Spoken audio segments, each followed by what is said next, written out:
নমস্কার বন্ধুরা, মাই গার্ডেন্স ব্লগে আপনাদের স্বাগত জানাচ্ছি। আজ আমি আপনাদের বড়ি গাছের পরিচর্যা নিয়ে কথা বলবো, আর সে সাথে কী পদ্ধতি অনুসরণ করলে গাছে অনেক ফুল ফল হবে সে নিয়ে আলোচনা করব। দেখুন, আমি এখানে আমার বড়ি গাছটির ঢালগুলো ছাঁটাই করে দিচ্ছি। যেগুলো মরা ঢাল, পাতা নেই, পাতা ঝরে গেছে বা পুরনো হয়ে গেছে ঢালগুলো, সেগুলো কেটে দিচ্ছি। কারণ কেটে দিলে কী হবে, কেটে দেওয়ার পরে দেখতে পাবেন যে আবারও নতুন ডাল গজাচ্ছে, আর নতুন ডালে মূলত ফুল ফল হয়, পুরোনো ঢালে কিন্তু হয় না। কাটার পরে যখন আপনি ঢাল ছাঁটাইয়ের পরে তার পাশ দিয়ে দেখা যাবে নতুন ডাল বের হয়েছে। দেখুন, এখানে আমার কিন্তু অনেক নতুন ডাল বের হয়েছে। এভাবে ফুল ধরা শেষ হলে আপনারা কি করবেন, ফুল গাছের ঢালগুলো ছিটে দেবেন। ছিটে দেওয়ার পরে দেখবেন নতুন ডাল বের হবে, আবারও ফুল আসবে। আমার এই গাছটি মূলত 12 মাসি, তাই আবারও ফুল গাছে ফুল চলে এসেছে। আমি কেটে দেওয়ার কয়েক মাসের মধ্যে আবার গাছে নতুন করে ফুল এসেছে। আশা করছি ফলও হবে। তার মধ্যে আমি কিছু কিছু ঢাল ছাঁটাই করিনি, অল্প করেছিলাম। তা যেগুলো ছাঁটাই করা হয়নি সেগুলো আজকে ছাঁটাই করে দিচ্ছি। আর গাছে ফুল আসার জন্য আপনারা একটি কাজ করতে পারেন। 1 লিটার জলে 5 গ্রাম 0050 গুলে গাছে স্প্রে করতে পারেন। এটি 15 দিন অন্তর অন্তর করতে হবে। 15 দিন অন্তর 2 বার করতে হবে। খেয়াল রাখতে হবে স্প্রে করার পর 4 ঘন্টার মধ্যে যেন কোনো বৃষ্টি না হয়, যাতে ওই স্প্রেটা গাছে কাজ করতে পারে, ওষুধটা গাছে কাজ করতে পারে। বৃষ্টি হলে তো সেটা ধুয়ে চলে যাবে, তাই খেয়াল রাখতে হবে 4 ঘন্টার মধ্যে যেন স্প্রে করা 4 ঘন্টার মধ্যে কোনো বৃষ্টি না হয়। আর যদি আপনাদের 0050 না থেকে থাকে, তাহলে আপনারা লাল পটাশ ইউজ করতে পারেন।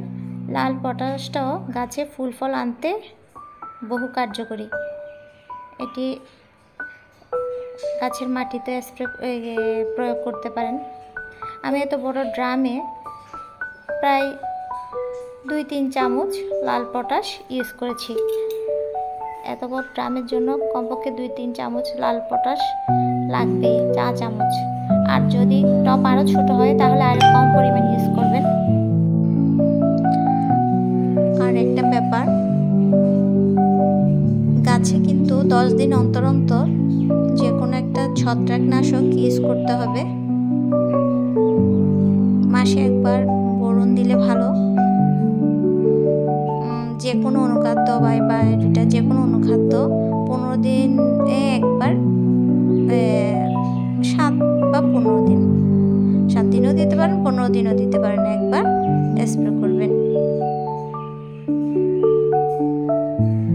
এটাও ফুল আসতে খুবই কার্যকরী।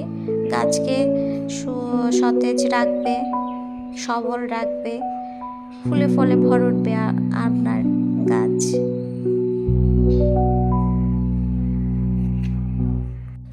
আর একটা ব্যাপার খেয়াল রাখতে হবে, গাছে ফুল আসার আগে কিন্তু কীটনাশক স্প্রে করতে পারেন। যদি গাছে কোনো পোকা আক্রমণ করে থাকে তাহলে স্প্রে করতে পারেন, কিন্তু গাছে ফুল আসার পর, বিশেষ করে ফুল ফোটার পরে আর কোনো কীটনাশক ইউজ করবেন না। তাহলে দেখবেন যে পরাগায়নটা ঠিকভাবে হচ্ছে না, আর ফুল হলেও তা ফলে আর পরিণত হচ্ছে না। কারণ কীটনাশক স্প্রে করার পরে কোনো পোকামাকড়, মৌমাছি বলেন, পাখি বলেন, কিছুই তো আসবে না, তখন আর পরাগায়নটাও হবে না। তাই আমাদের খেয়াল রাখতে হবে, গাছে ফুল আসার আগে বা ফুল ফোটার আগে কীটনাশক, যদি গাছে কোনো পোকামাকড় আক্রমণ করে থাকে তাহলে স্প্রে করতে হবে। আর যদি ফল হয়ে যায়, মানে ফল যখন মটর দানা আকারে হয়ে যাবে, তখন আপনারা প্রয়োজন হলে কীটনাশক স্প্রে করতে পারেন, কিন্তু ফুল ফোটার পরে কোনো স্প্রে করা যাবে না, এটা খেয়াল রাখতেই হবে। এখন আমি এখানে আমার গাছে যে ফুলগুলো এসেছে সেগুলো দেখাচ্ছি।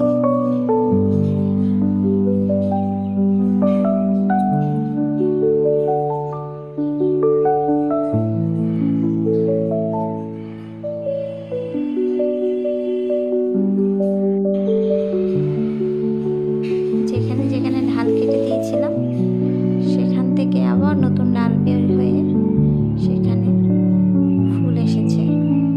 নতুন নতুন ডালগুলোতে কিন্তু ফুল এসেছে, পুরোনো ডালে কিন্তু ফুল আসেনি, খেয়াল করুন, কারণ পুরোনো ডালে ফুল আসে না। এই যে নতুন ডাল, এগুলো সব নতুন ডাল, এগুলো থেকে ফুল ধরেছে এখানে। তাই আমাদের ফুল ধরার পরে খেয়ে ফেলার পরে আর কি ডালটা কেটে দেবেন, গাছটা ছাঁটাই করে দিতে হবে।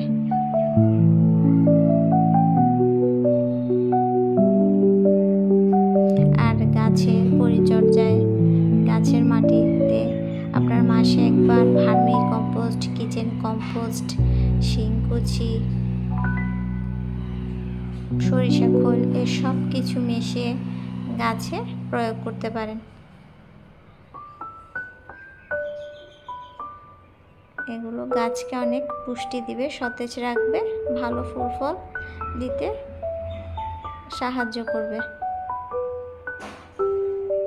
আজ এ পর্যন্তই বন্ধুরা, ভালো থাকবেন সকলে, আর লাইক কমেন্ট শেয়ার করে আমার পাশে থাকার